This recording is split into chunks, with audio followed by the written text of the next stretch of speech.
Peggy 18.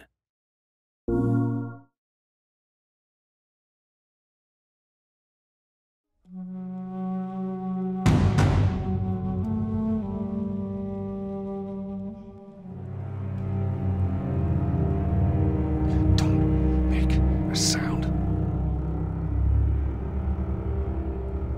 Quiet. This way.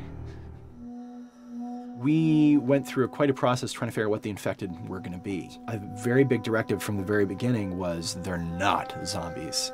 The early inception for it really came from a BBC video we saw called Planet Earth, where they were talking about a cordyceps fungus. As soon as we saw it, we were intrigued by the idea of what if it jumped to humans?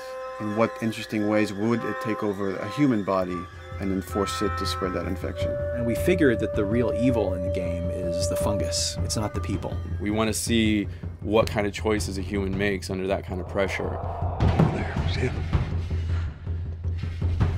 So as we're trying to develop the look of the infected, we went through so many different iterations, some that looked really alien and subhuman, some that looked just essentially like zombies, and we couldn't find like an original place for them. But one of our concept artists took a bunch of images of diseases or images of fungal overgrowth, and he kind of mashed it all together and he threw it on this person. It was definitely very challenging to try to convert that 2D concept into 3D, getting kind of the feeling right from all different angles. This isn't some decaying corpse on the ground. This is a living thing that's going to be coming after you in the world. And it seemed so creepy and so unique that right away we gravitated towards it, and it's like, this is our base infected. Everything should kind of come out of this look. They use a form of echolocation to track down their enemies. Just like bats or even some blind people can see by making a clicking sound. They're like, oh, what if they make this sound and now they could see in the dark?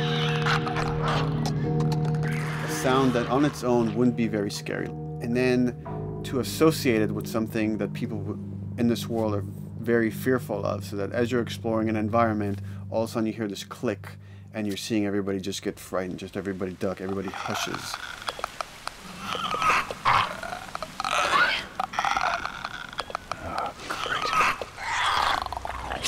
When the infected feels like it's going to die, it finds like a dark corner and it becomes part of the environment.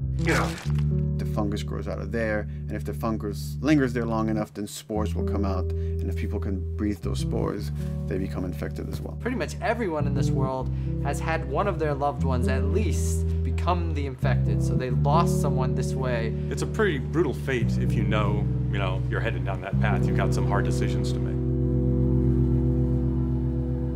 Yeesh. We actually made it. It's called luck. And it's gonna run out.